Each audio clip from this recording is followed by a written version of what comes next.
ناظرین، آج بات کرتے ہیں عاشورہ کے دن کی. کیا اہمیت ہے اس دن کی؟ کتنا مبارک اور کتنا اہم دن ہے. اسلامی سال کا پہلا مہینہ محرم الحرام اور خاص طور پہ اس کی 10 تاریخ عاشورہ جو ہے اسلامی تاریخ میں خاص اہمیت رکھتا ہے. ایک ایسا دن ہے جس میں اتنے بڑے بڑے واقعات ہوئے کہ جب پڑھتے ہیں تو عقل حیران ہو جاتی ہے. مگر آج اسپیشلی ہم بات کریں گے امام عالی مقام، امام عرش مقام، امام حسین رضی اللہ تعالی عنہ کی شہادت والے دن یوم عاشورہ کو جو واقعہ ہوا.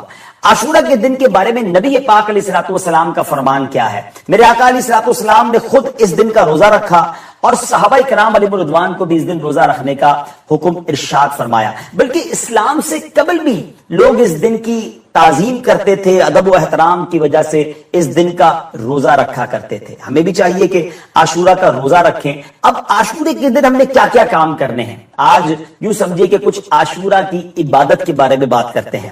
عاشورہ کا روزہ گناہوں کو مٹا دیتا ہے. جی ہاں، نبی پاک صلی اللہ تعالی علیہ وسلم کا فرمان عالی شان ہے اور یہ مسلم شریف کی حدیث ہے کہ مجھے اللہ پاک کے کرم سے امید ہے کہ عاشورہ کا روزہ 1 سال قبل کے گناہ مٹا دیتا ہے. سبحان اللہ. اسی طرح میرے آقا علیہ الصلوۃ والسلام کا فرمان ہے کہ جو 10 محرم کو اپنے بچوں کے خرچ میں فراخی کرے، یعنی ان کے لیے اچھا کھانا پکایا اور ان کے لیے خرچ زیادہ کرے، تو اللہ پاک سارا سال اس کو فراخی دے گا. اور حضرت سفیان ثوری رحمت اللہ تعالی فرماتے ہیں کہ ہم نے اس حدیث کا تجربہ کیا تو ایسا ہی پایا. اب ناظرین، آئیے عاشورہ کا دن ہم اور کیا کیا نیکیاں کر سکتے ہیں. تو میں خاص 12 نیکیاں بتاتا ہوں جو ہم نے اس بار نیت کر لیں عاشورہ کے دن کرنی ہے. نمبر 1، روزہ رکھنا ہے، صدقہ کرنا ہے، نفل نماز پڑھنی ہے، 1000 مرتبہ قل هو اللہ شریف. پھر نمبر 5، علماء کی زیارت کرنا. نمبر 6، یتیم کے سر پر ہاتھ پھیرنا. نمبر 7، اپنے اہل و عیال کے رزق میں وسعت کرنا. نمبر 8، غسل کرنا. نمبر 9، سرما لگانا. نمبر 10، ناخن تراشنا. نمبر 11، مریضوں کی بیمار پرسی کرنا.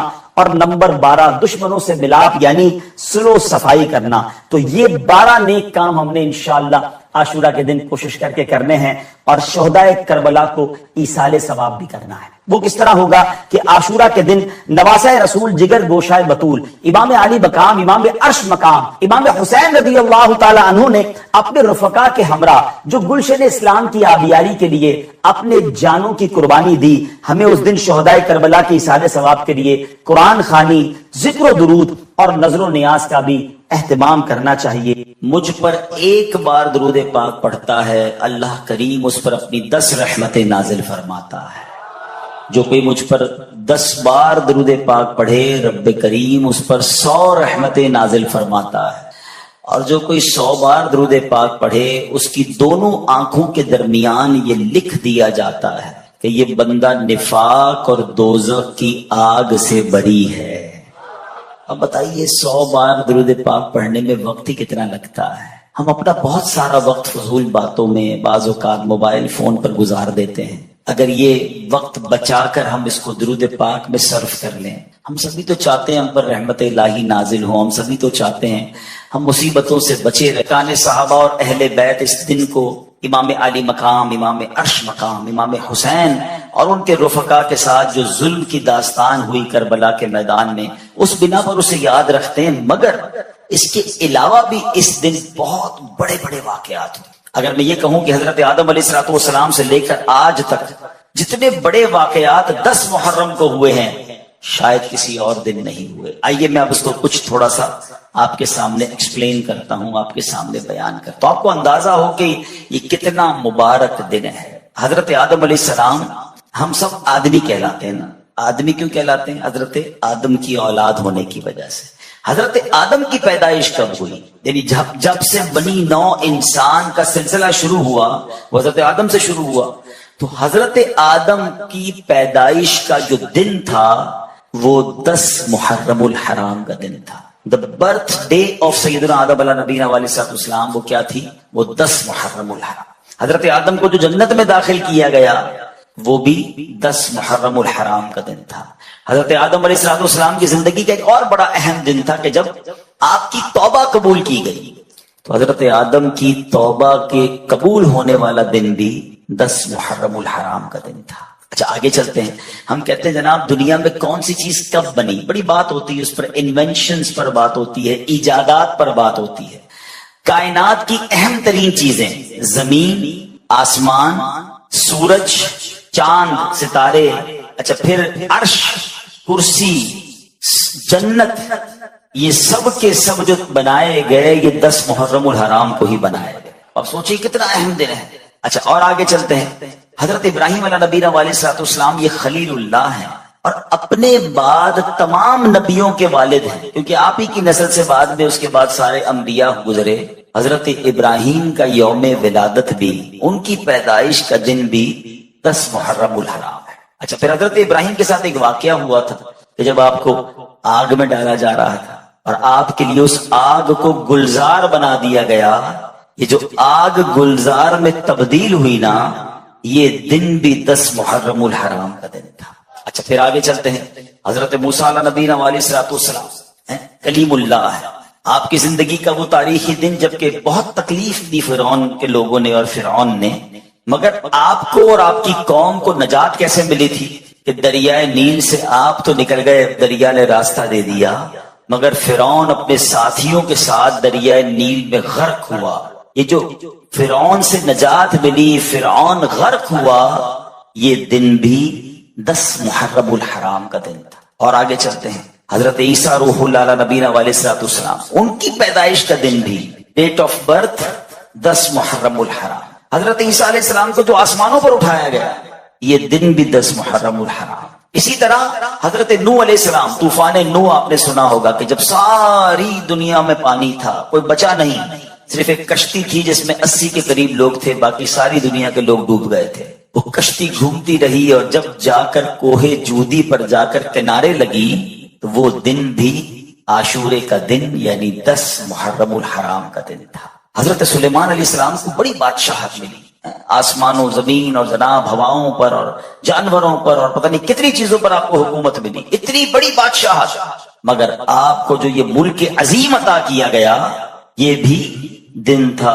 10 محرم الحرام کا. حضرت یونس علیہ السلام کی زندگی میں ایک بڑا عجیب واقعہ ہوا کہ آپ مچھلی نے آپ کو نگل لیا اور مچھلی کے پیٹ میں انہوں نے اللہ کو پکارا تھا. کیا دعا کی تھی؟ لا الہ الا انت سبحانک انی کنت من الظالمین. یہ آیت کریمہ یاد رکھو میرے پیارے اسلامی. علماء فرماتے بندہ کتنی بڑی مشکل میں کیوں نہ ہو, اپنے رب کو دل سے پکارے, وہ رب جو حضرت یونس کو مچھلی کے پیٹ سے باہر نکال سکتا ہے وہ تمہیں بھی غموں کی دنیا سے باہر نکال دے. حضرت یونس علیہ السلام جو مچھلی کے پیٹ سے باہر آئے, وہ دن کون سا تھا؟ وہ دن بھی عاشورے کا دن تھا, وہ دن بھی 10 محرم الحرام. اچھا پھر حضرت یعقوب علیہ السلام, ان کی بینائی, ان کی جو دیکھنے کی طاقت تھی, ان کی آئی سائٹ جو تھی وہ کمزور ہو گئی تھی, ضعف آ گیا تھا.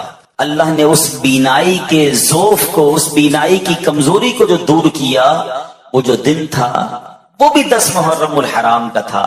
حضرت یوسف علیہ السلام کی زندگی کا ایک عجیب دن کہ جب آپ کو گہرے کنویں میں ڈال دیا گیا, اس کنویں سے جس دن آپ کو نکالا گیا وہ دن بھی 10 محرم الحرام کا دن تھا. حضرت ایوب علیہ السلام پر بڑی تکلیفیں آئیں. صبر ایوب تو مشہور ہے نا, مگر حضرت ایوب علیہ السلام کی اس تکلیف کو, اس بیماری کو جس دن دور کیا گیا وہ دن بھی یہی 10 محرم الحرام کا دن تھا.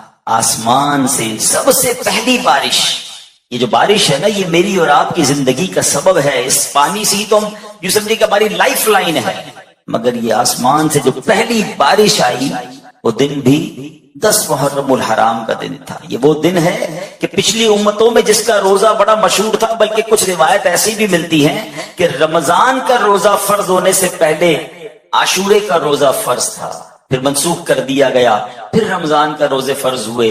یہ اتنا مبارک دن ہے. اور اس کے علاوہ جب یہ تقریباً میں نے آپ کو کم و بیش 24 باتیں بتائیں جو عاشورے سے متعلق ہیں, اور پھر 25واں واقعہ وہ ہے کہ امام علی مقام, امام عرش مقام, امام حسین رضی اللہ تعالیٰ عنہ اور ان کے رفقا کو بھوکا پیاسا کربلا کے میدان میں شہید کیا گیا. اب ذرا سوچیے یہ دن کیسا ہے, یہ کتنا تاریخی دن ہے.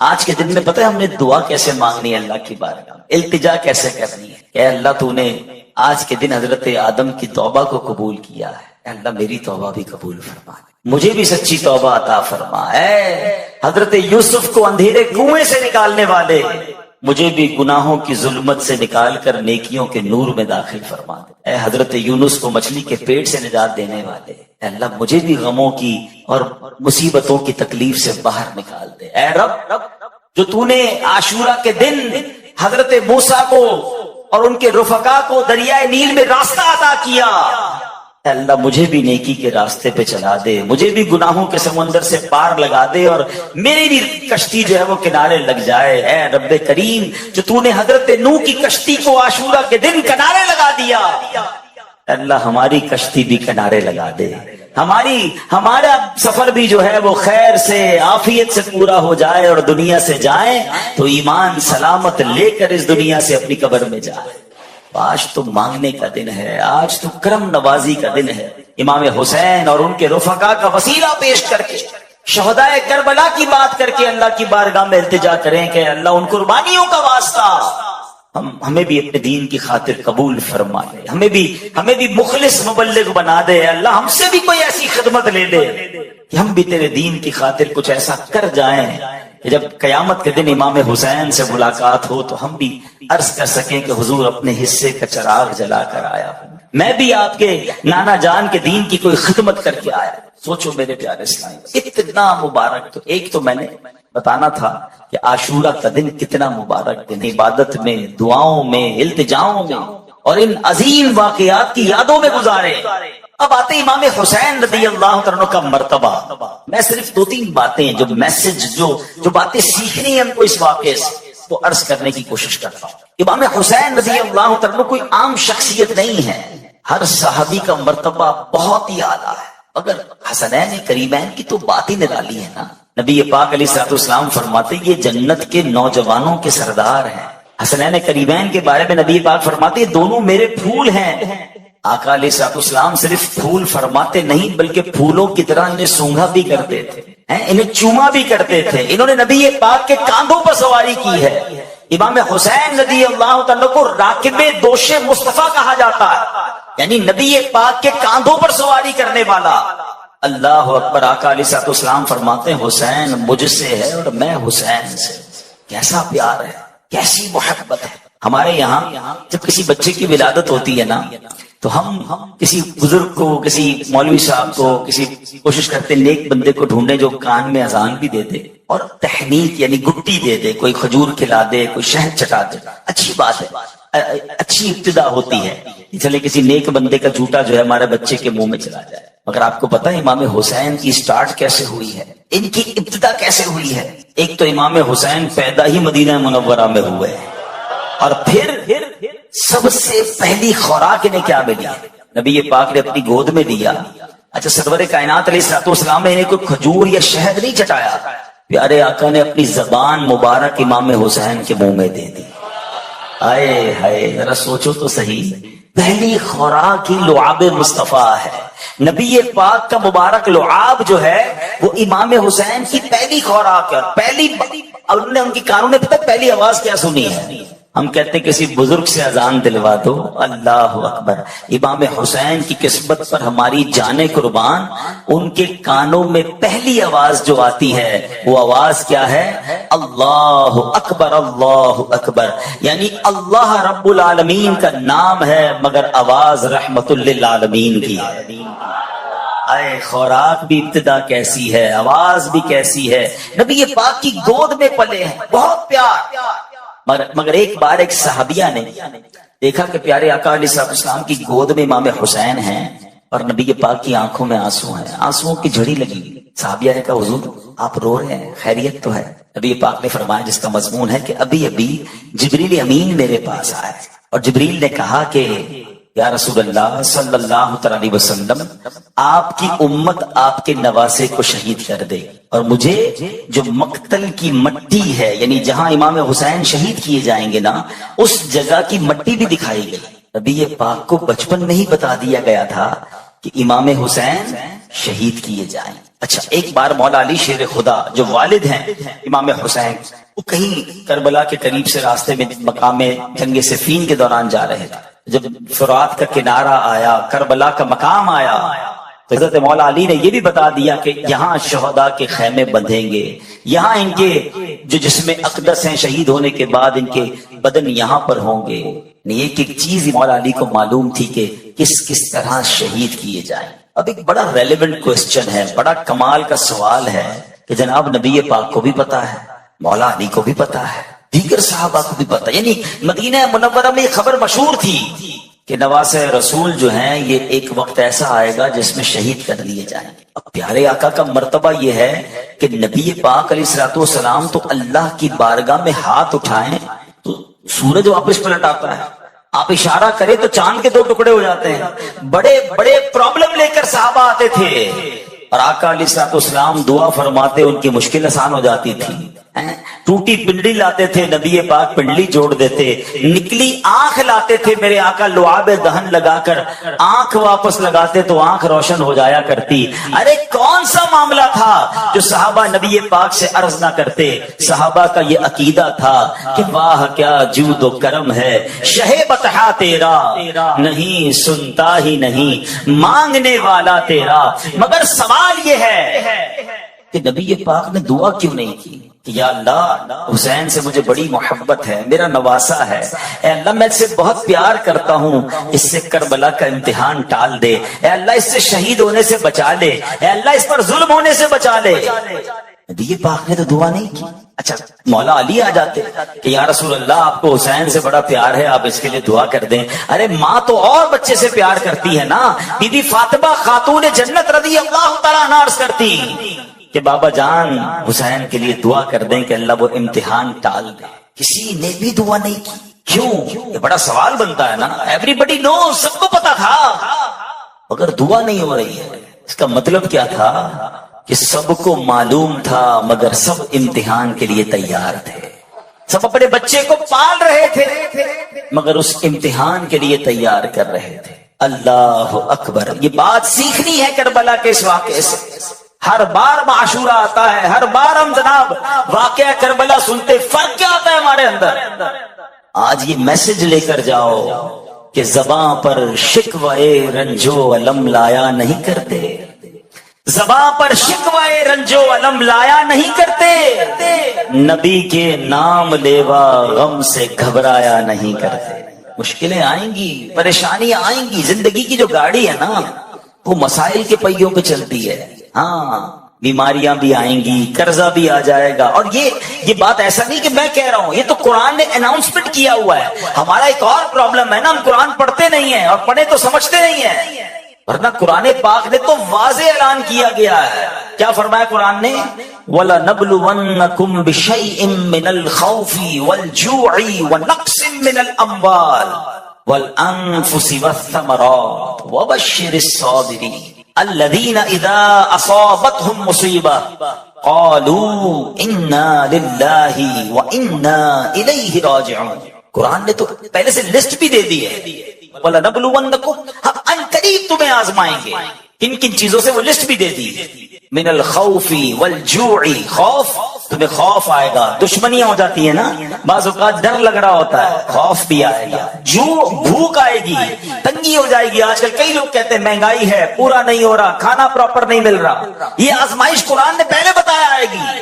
پھر فرمائے کہ تمہارے مال کم ہوں گے، تمہارے جسموں میں پرابلم آئے گی، بیماریاں آئیں گی، تمہارے پھل خراب ہو جائیں گے، مگر ان چیزوں سے جو نکل گیا، جو صبر کرے گا، وَبَشِّرِ الصَّابِرِينَ، خوشخبری ہے صبر والوں کے لیے۔ الذین اذا اصابتهم مصیبہ، جب مصیبت کا گرفتار ہوتے ہیں تو کیا کہتے ہیں؟ قالوا انا للہ وانا الیہ راجعون، ہم اللہ ہی کا مال ہے، اللہ ہی کی طرف لوٹنا ہے۔ تو یہ ہے صبر والوں کا کام۔ تو اے میرے پیارے اسلامی بھائیوں، امام حسین کی شہادت کی خبر سب کو معلوم تھی، اگر کسی نے اس سے ڈینائی نہیں کیا، امتحان کے لیے تیار ہوئے۔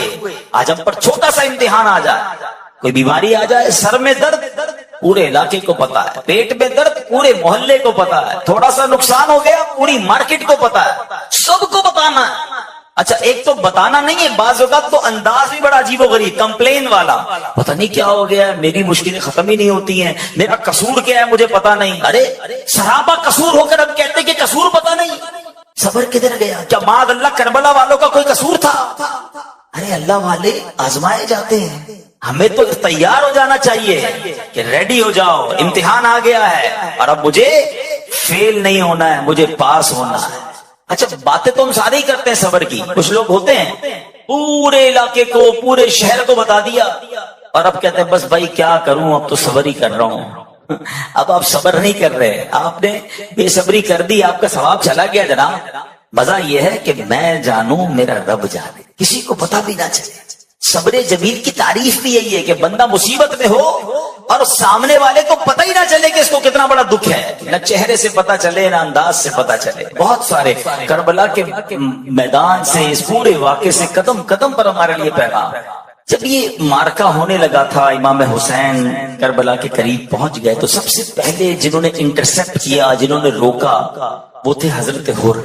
1000 گھڑ سواروں کو لے کر آئے اور آپ کو روکا۔ تو امام حسین نے کہا کہ ہمیں کیوں روک رہے ہو، ہمیں کیوں گرفتار کر رہے ہو؟ ہم تو کوفہ والوں کا لیٹر دیکھ کر ان کی ریکویسٹ پر آئے ہیں، ہمیں تو بہت سارے خط لکھے گئے، اگر آپ کہتے ہیں کہ ہماری ضرورت تھی تو ہم واپس چلے جاتے ہیں، ہم لڑنے تو آئے نہیں۔ مگر حر کہتے ہیں کہ نہیں، مجھے ابن زیاد کی طرف سے یہ آرڈر ملا ہے کہ آپ کو چھوڑنا نہیں ہے، آپ کو گرفتار کرنا ہے۔ امام حسین فرماتے کہ ہمارا قصور کوئی نہیں، ہمیں کیوں گرفتار کر رہے ہیں؟ بہرحال باتوں باتوں میں نماز کا وقت ہو گیا۔ امام حسین رضی اللہ تعالیٰ نے فرمایا کہ ٹھیک ہے، نماز کا وقت ہو گیا، ہمیں نماز پڑھنے دو، تمہیں اپنی پڑھنی ہے تو اپنی پڑھ لو۔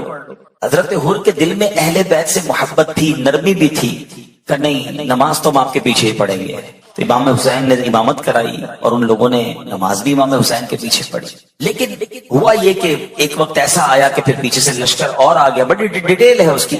اور اب بالکل 10 محرم کا جب دن آیا اور لڑائی کی تیاری ہونے لگی، امام حسین نے ایک بڑا عظیم خطبہ دیا کربلا کے میدان میں، اور آپ نے اتمام حجت فرمائی، ان لوگوں کو بہت سمجھایا کہ لوگوں دیکھو مجھے پہچانو میں کون ہوں، میں نبی پاک کا نواسا ہوں، میرے آقا علیہ السلام نے میرے فضائل بیان کیے ہیں، مجھے جنتی نوجوانوں کا سردار قرار دیا، اگر تم نے آج مجھے شہید کر دیا تو قیامت کے دن اللہ کو کیا منہ دکھاؤ گے؟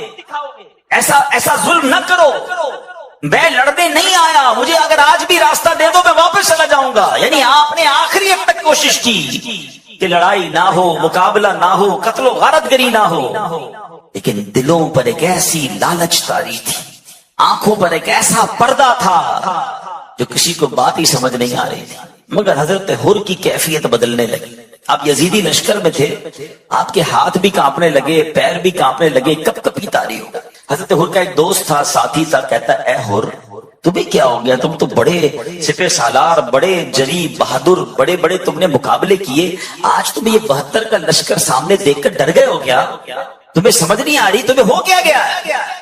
حضرت حر نے وہ تاریخی جملے کہے کہ میں اس لیے ڈر رہا ہوں، اس لیے کانپ رہا ہوں کہ مجھے جنت بھی نظر آ رہی ہے، مجھے دوزخ بھی نظر آ رہی ہے، میں اگر تمہارے ساتھ رہتا ہوں تو مجھے جہنم کی آگ نظر آ رہی ہے، اور امام حسین کے قافلے کو دیکھتا ہوں تو مجھے جنت پکار رہی ہے۔ اہل بیت کے سامنے کیسے مقابلہ کروں؟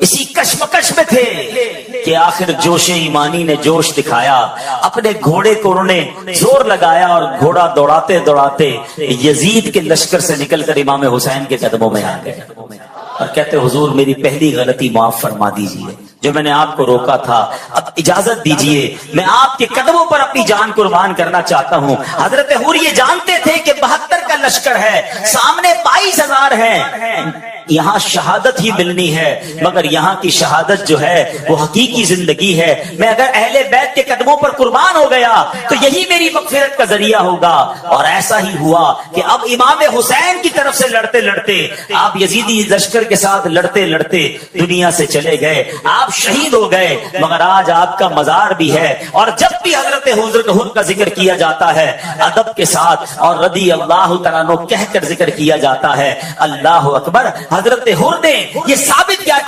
کیا خوبصورت بات شاعر لکھتے ہیں کہ یہ نعرہ حر کا تھا جس وقت فوج شام سے نکلا کہ دیکھو یوں نکلتے ہیں جہنم سے خدا والے، نکل گئے نا جہنم سے۔ میں آج ایک پیغام لے کر آیا ہوں، میں آج آپ سب کے لیے ایک میسج لے کر آیا ہوں، اور یہ میسج میرے لیے بھی، ہم سب کے لیے۔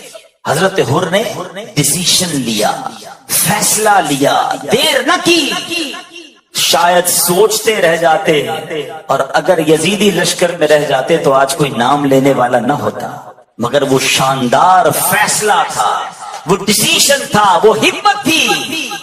حضرت حر سمجھ گئے تھے کہ یہاں بچ تو جاؤں گا لیکن مر جاؤں گا، وہاں مر جاؤں گا مگر جا کر بچ جاؤں گا۔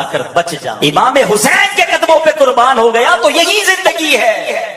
اب میں جو میسج دینا چاہتا ہوں، ہم میں سے بہت سارے ہیں تو آج ایک کیفیت میں زندگی گزار رہے ہیں۔ مسلمان ہے نا، کیفیت بنتی ہے۔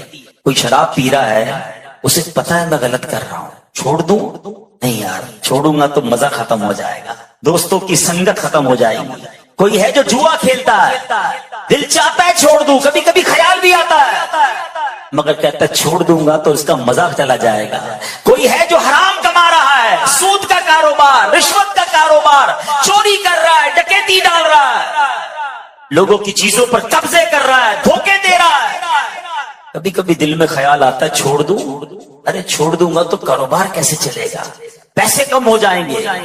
ایک کیفیت ہے، ڈیسیژن نہیں لے رہا ہے، سوچتا ضرور ہے، ہمت نہیں کر پا رہا ہے۔ حضرت حر کا وہ فیصلہ یاد کرو، ایک طرف مال تھا، دولت تھی، اقتدار تھا، زندگی تھی، 22,000 کے لشکر کے ساتھی تھے، دوسری طرف 72 لوگ تھے جن کے پاس اسلحہ بھی نہیں تھا، بچے تھے، خواتین تھی، پتا تھا جا کر شہیدی ہونا ہے، مگر کیا شاندار فیصلہ کیا کہ دیکھو یوں نکلتے ہیں جہنم سے خدا والے۔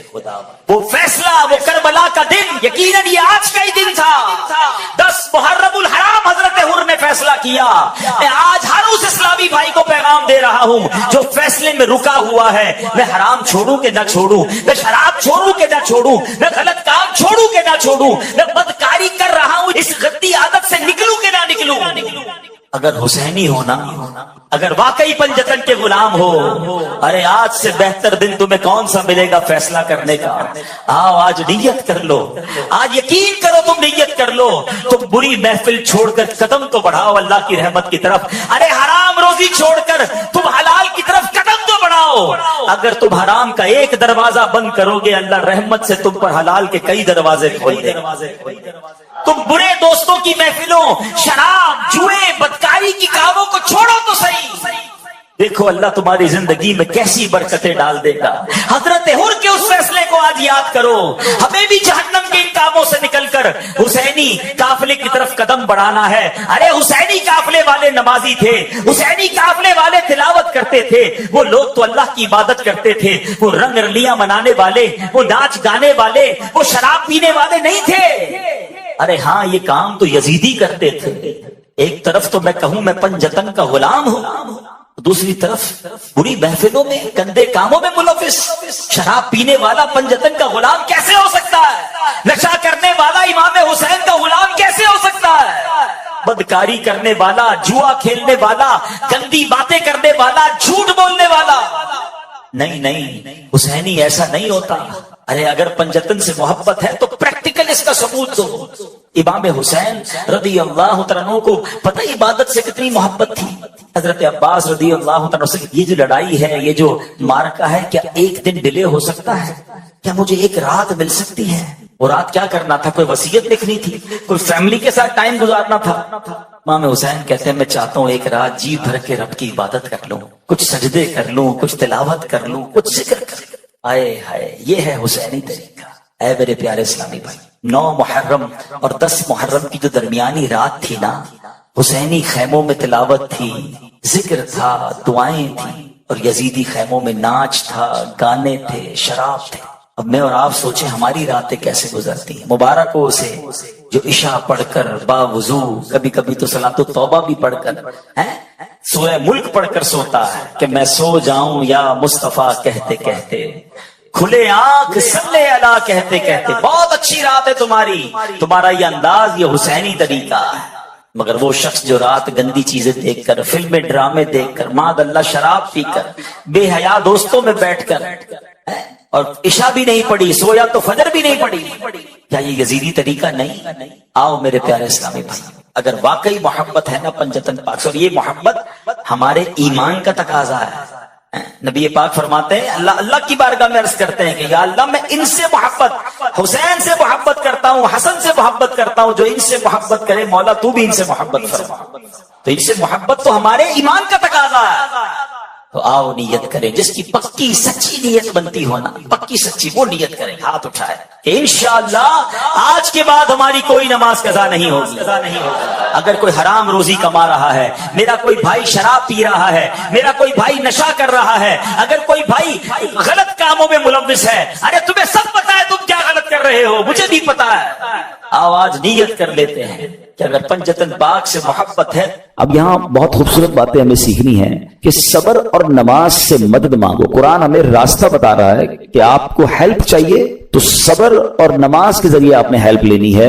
اب اس کا مطلب یہ ہوا کہ عبادات کی ادائیگی، گناہوں سے رکنے اور نفسانی خواہشات پورا نہ کرنے پر صبر کیا جائے۔ اور نماز چونکہ تمام عبادات کی اصل ہے، اہل ایمان کی معراج ہے، اللہ اور بندے کے درمیان ایک بیوٹیفل کانٹیکٹ ہے، تو اس لیے اس سے بھی مدد طلب کرنے کا حکم دیا گیا ہے۔ یہ بھی یاد رہے کہ بدن پر باطنی اعمال میں سب سے سخت صبر ہے اور ظاہری اعمال میں سب سے مشکل نماز ہے۔ یہ بڑی اہم بات ہے۔ کچھ اعمال وہ ہیں جن کا تعلق دل سے ہوتا ہے، انسائٹ ہوتا ہے۔ انسائٹ اعمال میں سب سے مشکل کام کیا ہے؟ صبر کرنا۔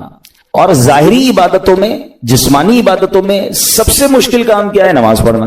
تو یہ دو اہم کام دیے گئے کہ صبر اور نماز سے مدد چاہو۔ اچھا، اب ہم دیکھتے ہیں کہ صبر اور نماز سے مدد ملتی کیسے ہے، اور سرکار دو عالم صلی اللہ علیہ وسلم کا اس میں کیا معمول تھا، اب ذرا سنیے گا۔ اب نبی پاک علیہ الصلوۃ والسلام کا یہی معمول تھا۔ حضرت حذیفہ رضی اللہ تعالیٰ عنہ فرماتے ہیں نبی کریم علیہ الصلوۃ والسلام کو جب کوئی سخت مہم پیش آتی تو آپ علیہ الصلوۃ والسلام نماز میں مشغول ہو جاتے۔ جب میں خود اس آیت کی کچھ دنوں پہلے تیاری کر رہا تھا تو بڑا ایک نیا باب آنکھوں کے سامنے کھلا کہ یقیناً جب ہم پرابلم میں آتے ہیں ہم دعا بھی کرتے ہیں، ہم لوگوں سے بھی کہتے ہیں، مگر کیا ڈائریکٹلی ہم نماز کی طرف جاتے ہیں؟ حالانکہ قرآن نے ہمیں پرابلمز کا سولوشن کیا دیا ہے کہ صبر اور نماز سے مدد چاہو۔ اب آگے چلیں، حضرت عمر فاروق کا بھی یہی عمل تھا کہ کوئی مشکل درپیش آتی تو آپ رضی اللہ تعالیٰ کو اگر کبھی اسلامی فوجوں کے آنے میں تاخیر پتہ چلتی، یعنی آپ چونکہ جنگوں کے لیے فوجوں کو روانہ کرتے تھے، بہت شاندار اسٹریٹجک پلانر تھے، تو اب فوج گئی اور ایکسپیکٹیشن یہ تھی کہ فلاں ٹائم کو واپس آ جائے گی۔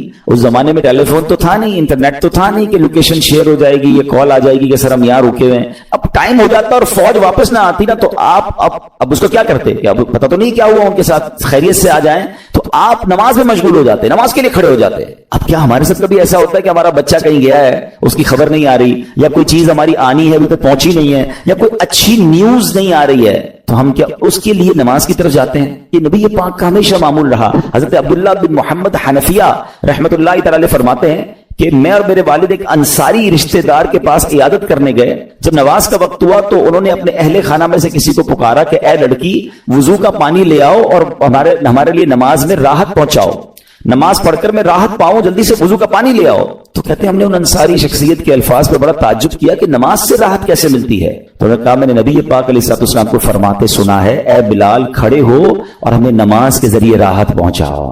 It means namaz is relaxation for all of us. Namaz is the way to solve your problem. آپ کو جب کوئی پرابلم آئے نا، آپ اللہ کی بارگاہ میں نماز کے لیے کھڑے ہو جائیں، مکروہ وقت نہیں ہے، آپ نوافل پڑھنا شروع کر دیں۔ آپ دیکھیں نماز ہیلپ کرے گی، آپ کی نماز سے آپ کے لیے راحتیں ہو جائیں گی۔ آپ کی حضرت عبد الرحمن بن عوف کتنے بڑے صحابی ہیں رضی اللہ تعالیٰ، یہ وہ صحابی ہیں کہ جو عشرۂ مبشرہ میں سے بھی ہیں، and he was billionaire on that time۔ سب سے امیر صحابہ میں جو نام آتے ہیں وہ حضرت عثمان غنی اور حضرت عبد الرحمن بن عوف رضی اللہ تعالیٰ کے نام آتے ہیں۔ آپ کا ایک بار بے ہوشی، غشی طاری ہوئی، ٹھیک ہے، انکانشیس ہو گیا، تو آپ کی والدہ نے کیا؟ آپ کی والدہ، لوگ سمجھے کہ آپ کی جان نکل گئی ہے، آپ کی والدہ مسجد کی طرف چل پڑی تاکہ وہاں جا کے نماز پڑھیں اور اس سے مدد حاصل کریں۔ جب حضرت عبد الرحمن بن عوف کو ہوش آیا نا، تو لوگوں نے کہا کہ آپ کی طبیعت کیسی ہے؟ تو آپ نے کہا کیا مجھ پر غشی طاری ہو گئی تھی؟ تو کہا جی۔ تو کہتے ہیں بے شک میری بے ہوشی میں میرے پاس دو فرشتے آئے اور کہنے لگے تم چلتے نہیں کہ ہم تمہیں خدا کی بارگاہ میں لے جائیں اور تمہارے بارے میں فیصلے لیے جائیں؟ دوسرے فرشتے نے کہا انہیں لوٹا دو، یہ ان افراد میں سے ہے جن کے لیے ان کی ماؤں کے پیٹ میں ہی سعادت مندی لکھ دی گئی تھی، اور ان قریب اللہ تعالیٰ ان کے ذریعے ان کی اولاد کو جب تک چاہے گا نفع دے گا۔ اس کے بعد آپ رضی اللہ تعالیٰ ایک مہینہ مزید زندہ رہے، اس کے بعد انتقال ہوا۔ تو پتہ چلا کہ آپ کی والدہ نے نماز پڑھی، اللہ سے مدد مانگی اور آپ کو اللہ نے ایک نئی زندگی عطا فرمائی. تو آپ اپنی زندگی میں اس پریکٹس کو آج اس آیت سے دیکھیں. ہمیں کرنا کیا ہے؟ ہم جو بیان میں آئے تو صرف بیان نہیں سننا ہے, ہم نے اللہ نے مجھے کہا کیا ہے. ہم اس ٹاپک کو لے کے اسی لیے چل رہے ہیں نا کہ میرے رب نے ڈائریکٹلی مجھ سے کیا بات کی ہے. تو آج اس آیت میں یہ لیسن مل رہا ہے کہ جب کسی پرابلم میں ہے, کلیمٹی میں ہے, تو اللہ کی طرف جانا ہے اور نماز سے مدد چاہنی ہے. وَاسْتَعِينُوا بِالصَّبْرِ وَالصَّلَاةِ. اچھا اب آپ دیکھیں پیارے آقا کی نماز کی کیسی عادت تھی.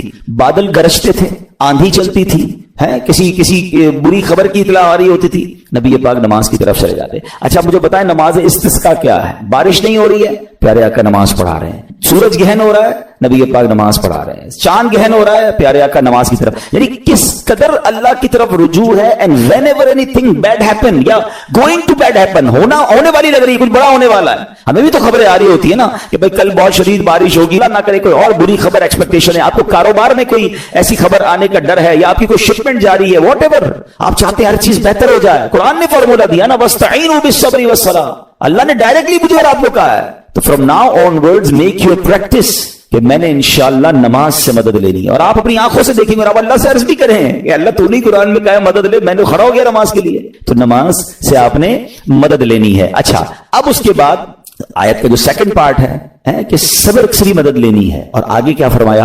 ان اللہ مع الصابرین. اللہ صابروں کے ساتھ ہے. سبحان اللہ. اس کا مطلب یہ ہوا کہ اللہ تعالیٰ اپنے علم و قدرت کے ساتھ ویسے تو ہر کسی کے ساتھ ہے, لیکن یہاں صبر کرنے والوں کا خاص ذکر اس لیے ہوا تاکہ انہیں معلوم ہو جائے کہ اللہ تعالیٰ ان کی مشکلات کو دور فرما دے گا. مگر کرنا کیا ہے؟